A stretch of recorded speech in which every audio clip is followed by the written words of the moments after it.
Baik, berjumpa kembali bersama saya Chandra di channel Chandra Kreatif. Pada kesempatan ini saya ingin berbagi informasi dan pengalaman. Jadi saya sering mendengar keluhan daripada teman-teman. Tentunya teman-teman saya ini adalah rata-rata petani kelapa sawit yang sering mengirim buah kelapa sawit ke pabrik kelapa sawit atau ke PKS. Jadi keluhan mereka ini adalah kenapa buah mereka selalu banyak yang balik. Nah, jadi sampai di sini saya akan jelaskan terlebih dahulu. Setelah kita sampai di pabrik, tentunya kita akan melakukan proses penimbangan buah terlebih dahulu di timbangan. Setelah kita selesai menimbang proses penimbangan tersebut, kita akan diarahkan ke penampungan sementara. Penampungan sementara ini biasanya disebut dengan area grading atau area sortasi. Jadi di area sortasi inilah TBS kita diseleksi oleh petugas sortasi atau petugas grading. Kenapa mereka harus melakukan hal ini? Karena memang sudah ada standar operasional mereka. Jadi mereka sudah ada standarnya, sudah ada petunjuknya. Jadi buah kita yang kita kirim itu mereka seleksi. Mereka mengambil yang sesuai atau yang masuk dalam standar mereka. Jadi standar mereka tandan buah segar, kita kan tahu tandan buah segar. Nah, tandan buah segar ini artinya buahnya segar dan matang. TBS, tandan buah segar. Nah, jadi tandan buah segar yang mereka maksud ini, tandan buah segar janjang sawit kita ini masih sangat segar dan juga kematangannya matang sempurna. Nah, itu yang masuk dalam standar mereka. Nah, yang tidak masuk dalam standar mereka itu nanti akan mereka kembalikan ke kita lagi. Apa saja yang tidak masuk? Jenis buah yang seperti apa? Nah, yang pertama, misalnya kita ada mengirim buah mentah. Nah, buah mentah ini otomatis nanti akan mereka kembalikan ke kita lagi. Yang kedua, misalnya buah setengah matang atau buah mengkal, biasa kan sebut buah mengkal. Nah, buah mengkal ini juga mereka kembalikan ke kita. Habis itu buah yang lewat matang. Jadi buah yang lewat matang ini dia sudah membrondol lebih daripada 60% ya. Jadi ini mereka kembalikan juga. Buah busuk ini mereka kembalikan juga. Habis itu buah rusak. Buah rusak ini juga mereka kembalikan. Nah, kenapa mereka harus mengembalikan buah-buah ini? Karena nanti akan berpengaruh pada saat mereka produksi. Pada saat produksi kan yang mereka produksi adalah CPO. Jadi nanti akan berpengaruh ke mutu CPO-nya dan hasil produksinya. Misalnya kita kebanyakan pabrik ini kebanyakan mengolah buah mentah. Nah, buah mentah ini kita merebus buah mentah aja di perebusan di sterilizer itu membutuhkan waktu yang sangat lama. Artinya biaya produksi meningkat. Hasil produksinya sangat sedikit. Kalau buah mentah ini perkiraan rendemennya mungkin 10-11% lah rendemennya. Jadi kan kalau seperti itu tidak sesuai dengan yang mereka harapkan, tidak sesuai dengan standar. Jadi kalau kita mengirim buah itu, sebelum kita mengirim kan kita panen nih.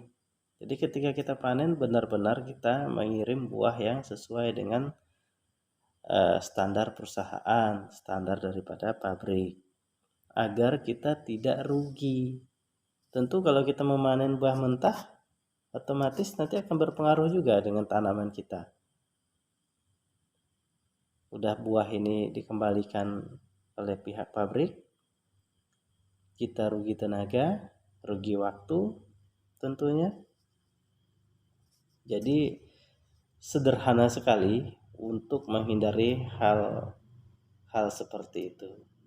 Agar buah kita diterima, kita usahakan kita panen sesuai dengan standar daripada pihak perusahaan. Kalau dimintanya tandan buah segar, kita kasih tandan buah segar. Kalau kita kasihnya buahnya masih mentah, buahnya setengah matang, buah yang rusak, buah yang busuk, otomatis akan dikembalikan. Karena itu tadi yang mereka produksi adalah CPO. Jadi CPO ini bukan semata-mata dari kelapa sawit kita jadikan CPO dan tidak ada standarnya. Jadi CPO ini ada standar mutunya. Jadi misalnya standar mutunya asam lemak bebasnya 3%. Ternyata mereka banyak mengolah buah busuk, banyak mengolah buah restan, langsung naik jadi 5% atau 4%. Nah tentu mutunya kan rusak. Jadi kita harus sama-sama menguntungkan. Jadi pihak perusahaan membeli buah kelapa sawit kepada petani. Nah, petani menjual buah kelapa sawit ini sesuai dengan apa yang mereka minta. Bukan hanya di kebun petani saja yang mereka lakukan seperti itu. Di kebun inti mereka pun mereka lakukan seperti itu. Sama, mereka tetap melakukan sortasi, melakukan seleksi. Jadi jika memang buah yang dikirim dari kebun itu tidak sesuai dengan standar pabrik, nanti pihak pabrik akan komplain kenapa mengirim buah seperti ini. Nah, jadi kira-kira seperti itu, bukan hanya buah kita yang dari petani saja yang ditolak. Buah dari kebun inti mereka pun mereka komplain. Karena kalau kita kebanyakan mengolah buah yang tidak sesuai dengan standar, misalnya buah busuk tadi, buah busuk apa yang kita olah? Apa hasilnya? Sama juga misalnya mengolah buah mentah. Ini kan ketentuannya buah matang. Buah matang ini minimal biasanya perusahaan itu standarnya membrondol 10 brondolan. Nah, ini termasuk buah yang matang sempurna. Jadi buah seperti ini yang mereka harapkan. Supaya hasil produksinya pun bagus. Ada juga buah restan. Nah, buah restan ini akan menjadi masalah juga. Nanti berpengaruh ke asam lemak bebas. Nanti asam lemak bebasnya akan naik kalau kebanyakan mengolah buah restan. Jadi sebenarnya bukan pabrik kelapa sawit ini sengaja menolak buah kita, tetapi karena mereka sudah punya standarnya sendiri dan mekanismenya sendiri, ketentuannya sendiri, jadi kita harus mengikuti standar ini agar sama-sama menguntungkan. Misalnya produksi buah mentah semua, otomatis mereka akan merugi, atau mereka memproduksi buah restan semua. Nanti mutu CPO mereka akan anjlok. Dijual tidak laku nanti CPO-nya. Kalau CPO-nya tidak laku, siapa lagi yang mau beli buah kita, buah petani? Nah, jadi mutu itu memang harus diutamakan, karena mutu ini kepanjangannya sangat jauh sekali, sangat berpengaruh. Nanti kalau kita mengirim yang jelek terus, otomatis siapa yang mau beli? Kan seperti itu. Jadi pabrik kelapa sawit ini, mereka memang benar-benar mengutamakan mutu. Karena yang mereka produksi ini adalah CPO, dan CPO ini punya standar mutu. Punya standar. Kalau mutunya tidak bagus, tidak laku.